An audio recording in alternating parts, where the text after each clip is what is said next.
Telugu YouTube ఛానల్లో మీ వ్యాపార ప్రకటనల కోసం 9154949554 కి కాల్ చేయండి. అందరికీ నమస్కారం. గౌరవ మా శాసనసభ్యుల బృందం మొత్తం కూడా గౌరవ స్పీకర్ గారిని కలిసి చాలా వివరంగా అన్ని విషయాలు చెప్పాము. ప్రోటోకాల్ ఉల్లంఘనలకు సంబంధించిన విషయము చెప్పాము. దాంతోపాటు కాంగ్రెస్ ప్రభుత్వం వచ్చిన తర్వాత ఇప్పటి వరకు 10 మంది బీఆర్ఎస్ శాసనసభ్యులు, 6 శాసన మండలి సభ్యులు, 1 రాజ్యసభ సభ్యుడు పార్టీ ఫిరాయింపులకు పాల్పడ్డారు. ఈ విషయంలో మీకు ఆల్రెడీ పూర్తి సమాచారము, పూర్తి అవగాహన ఉంటుందనే విశ్వాసం మాకుంది. కానీ కొన్ని విషయాలు మీ దృష్టికి తీసుకొని రావాలి అని చెప్పి స్పీకర్ గారికి చాలా వివరంగా సుప్రీంకోర్టు తీర్పులతో సహా సుప్రీంకోర్టు, హైకోర్టు, భారతదేశం అంతా జరుగుతున్న విషయాలన్నీ కూడా వివరంగా చెప్పాము. అందులో ముఖ్యంగా స్పీకర్ గారికి వివరించి చెప్పింది ఏమంటే, speaker should decide on disqualification with in 3 months అనే సుప్రీంకోర్టు తీర్పు ఏదైతే ఉన్నదో, జనవరి 2020 సంవత్సరంలో స్పీకర్ గారు ఖచ్చితంగా 3 నెలల లోపల తన దగ్గరికి వచ్చిన డిస్క్వాలిఫికేషన్ పిటిషన్ ని, ఫిరాయింపుల మీద వచ్చిన కంప్లైంట్ ను యాక్షన్ తీసుకోవాలనే తీర్పు ఏదైతే ఉన్నదో దాన్ని వారికి చాలా వివరంగా justice Nariman, justice Aniruddha Bose, justice Ram Subramanian ముగ్గురిచ్చిన తీర్పును వారికి గుర్తు చేయడం జరిగింది. ఆ రోజు సుప్రీంకోర్టు ఇచ్చిన తీర్పును అనుసరించి మణిపూర్లో కాంగ్రెస్ ఎమ్మెల్యే శ్యామ్ కుమార్ అనే కాంగ్రెస్ ఎమ్మెల్యే ఎవరైతే పార్టీ ఫిరాయించారో వారి మీద అక్కడి మణిపూర్ స్పీకర్ గారు డిస్క్వాలిఫికేషన్ కూడా చేసిన విషయాన్ని కూడా స్పీకర్ గారి దృష్టికి తీసుకొని రావడం జరిగింది. ఇక్కడ జరిగిన ఉదంతం కూడా ఈ 10 మందిది కూడా సేమ్ ఇన్స్టెన్స్ కాబట్టి మీరు ఆల్రెడీ ఒక కవర్డ్ సుప్రీంకోర్టు జడ్జిమెంట్ లో ఉన్నారు. దయచేసి మీరు ఈ విషయంలో మరి నిర్ణయం తీసుకోండి. తీసుకోకపోతే స్పీకర్ పదవికి కూడా అగౌరవం వచ్చే విధంగా ఉంటుంది. ఎందుకంటే సుప్రీంకోర్టు చెప్పిన తర్వాత గానీ మీరు నిర్ణయం తీసుకోలేదనే పరిస్థితి వస్తుందని చెప్పి స్పీకర్ గారికి విజ్ఞప్తి చేయడం జరిగింది. స్పీకర్ గారికి సుప్రీంకోర్టు జడ్జిమెంట్ కూడా చదివి కూడా నేను వినిపించాను. అందులో జడ్జిమెంట్ లో ఏముందో కూడా ఒక్క నిమిషం మీకోసం కూడా చదివి వినిపిస్తాను. సుప్రీంకోర్టు జడ్జిమెంట్ లో దిస్ ఇస్ కేశం మేఘచంద్ర సింగ్, అంటే ఆయన ప్రదేశ్ కాంగ్రెస్ కమిటీ అధ్యక్షుడు మణిపూర్, ఆయన వర్సెస్ స్పీకర్ మణిపూర్ లెజిస్లేచర్. దానిలో జనవరి 2020లో అక్కడ సుప్రీంకోర్టు ఇచ్చిన తీర్పు ఏంది అంటే చాలా స్పష్టంగా చెప్పారు. ఏమంటారంటే, therefore in any manner interdict judicial review in aid of the speaker arriving at a prompt decision as to disqualification under the provisions of the 10th schedule. Indeed, the Speaker, in acting as a tribunal under the 10th schedule, is bound to decide disqualification petitions within a reasonable period. What is reasonable period will depend on the facts of each case, but absent exceptional circumstances for which there is good enough reason, a period of 3 months from the date on which the petition is filed is the outer limit within which disqualification petitions filed before the Speaker must be decided if the constitutional objective of disqualifying persons who have infracted the 10th schedule is to be adhered to. అంటే supreme court చాలా స్పష్టంగా చెప్పింది ఏమంటే, మొత్తంగా అధికారం చూసినట్టయితే speaker గారికి ఉంది ఈ పిటిషన్ల మీద నిర్ణయం తీసుకునేది. కానీ రీజనబుల్ పీరియడ్, ఎందుకంటే 5 ఏళ్ల కాల పరిమితిలో ఉండే ఒక శాసనసభ్యుడు గనక పార్టీ ఫిరాయిస్తే ఒక రీజనబుల్ పీరియడ్ లో నిర్ణయం తీసుకోవాలి. రీజనబుల్ పీరియడ్ అంటే ఏమిటి అని కూడా సుప్రీంకోర్టు డిఫైన్ చేసింది. ఏమని, 3 నెలల లోపల ఖచ్చితంగా నిర్ణయం తీసుకోవాలి. తీసుకోకపోతే ఏం జరుగుతుంది అంటే, మణిపూర్ లో ఏ రకంగానైతే సుప్రీంకోర్టు ఇంటర్వ్యూన్ అయ్యి స్పీకర్ కి ఆదేశం ఇచ్చిందో, 3 నెలల్లో నిర్ణయం తీసుకోలేదు మీరు మేము చెప్పిన విధంగా, కాబట్టి మీరు రాబోయే వారం రోజుల్లో నిర్ణయం తీసుకోండి అంటూ స్పీకర్ కు కఠినంగా ఆదేశం ఇస్తే ఆ వారం రోజుల్లోనే ఆ వ్యక్తి డిస్క్వాలిఫై అయినారు. స్పీకర్ గారికి గుర్తు చేశాం, మేము మార్చి 18 నాడు దానం నాగేందర్ గారి పిటిషన్, మొట్టమొదటి పిటిషన్ మేము ఇచ్చింది. ఆ రోజు స్పీకర్ గారికి స్వయంగా వారి చేతులకు అందజేయడం జరిగింది. ఈ రోజు మొత్తం మిగతా 9 పిటిషన్లు కూడా బై హ్యాండ్ ఇచ్చాము. ఇంతకంటే ముందే దాదాపు ఒక 7 పిటిషన్లు మేము by email, by registered post, by WhatsApp కూడా స్పీకర్ కార్యాలయానికి పంపించాము వివిధ తేదీల్లో. కాబట్టి స్పీకర్ గారికి ఈ రోజు మేము విజ్ఞప్తి చేసింది ఏమంటే, మీరు వెంటనే నిర్ణయం తీసుకోండి. ఇప్పటికే 4 నెలలు దాదాపుగా కావస్తా ఉంది, మరి 3 నెలల్లో నిర్ణయం తీసుకోవాలని చెప్పి మరి అక్కడ సుప్రీంకోర్టు తీర్పుంది. దయచేసి స్పీకర్ గౌరవాన్ని, శాసనసభ గౌరవాన్ని కాపాడండి. సుప్రీంకోర్టు మీకు డైరెక్షన్ ఇచ్చే పరిస్థితి తెచ్చుకోవద్దు అంటూ కూడా స్పీకర్ గారిని మేము అభ్యర్థించడం జరిగింది. నేను తప్పకుండా పరిశీలిస్తానని చెప్పి స్పీకర్ గారు అన్నారు. ఇంకా వారికి చాలా విషయాలు కూడా చెప్పినాం.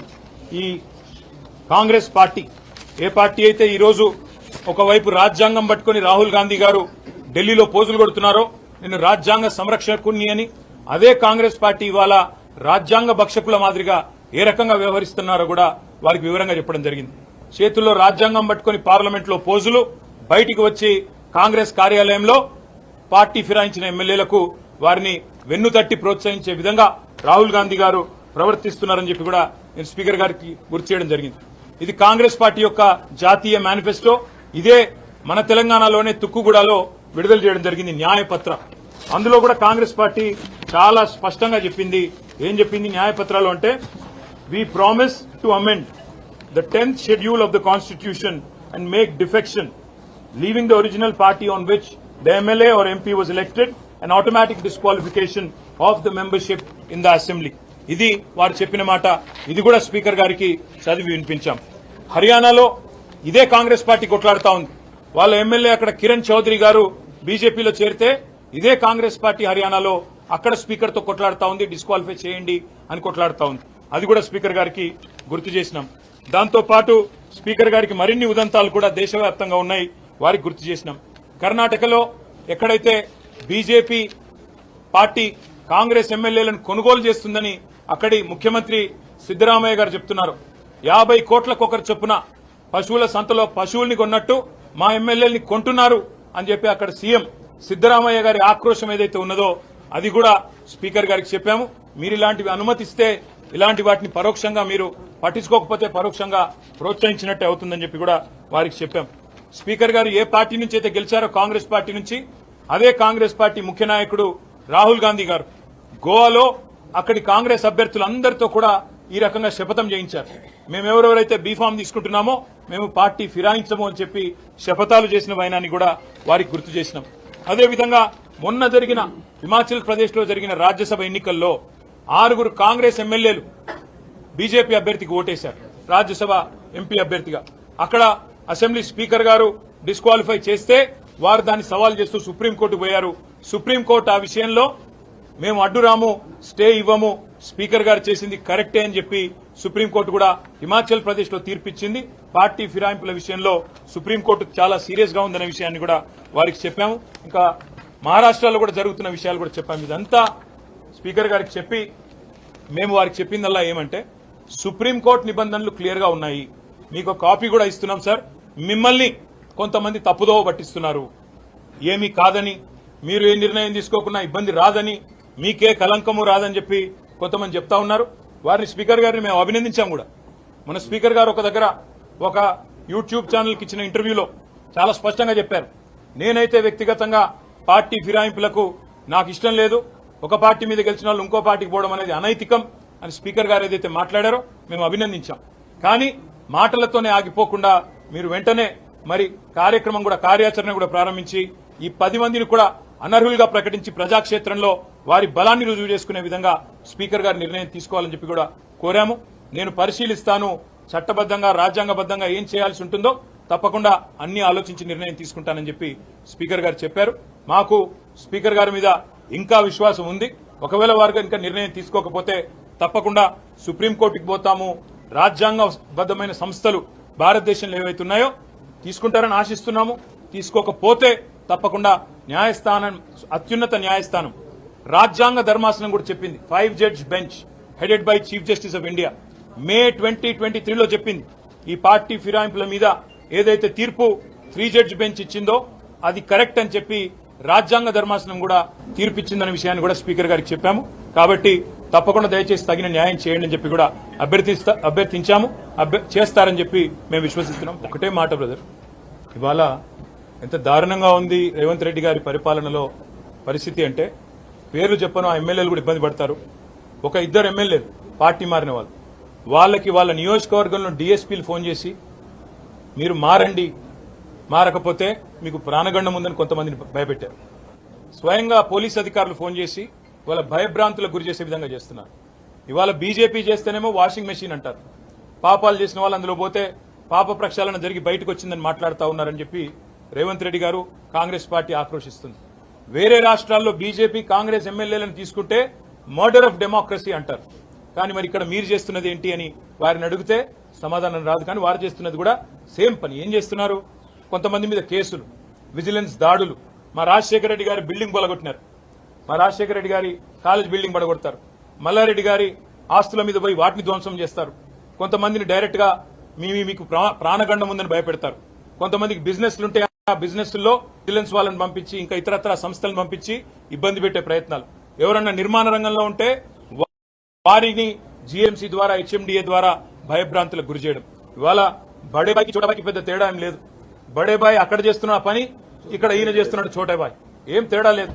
ఆయన తనకుండే అన్ని సంస్థలను వాడుతున్నాడు, బెదిరిస్తున్నాడు రాజకీయ పార్టీలను, వైరపక్షాలను. ఈయన కూడా అదే పని చేస్తా ఉన్నాడు.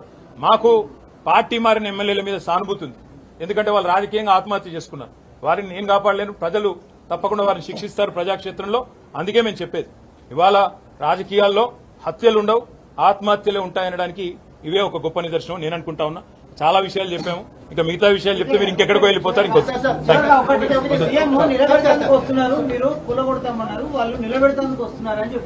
సరే, ఇప్పుడు బ్రదర్ ఒక్క మాట, ఎవరైతే కూలగొడతామని చెప్పారో మొట్టమొదటి పార్టీలో చేరింది ఆయన. ఇప్పుడు మాకు డౌట్ ఏమొస్తుందంటే, ఏ కడియం శ్రీహరి అయితే చెప్పిండో ఆయన ముందు నుంచే కోవట్టుకున్నాడేమో, ముందు ఆయనతోనే చెప్పించి కథంతా చేస్తున్నాడేమో అని మాకు డౌట్ వస్తుంది.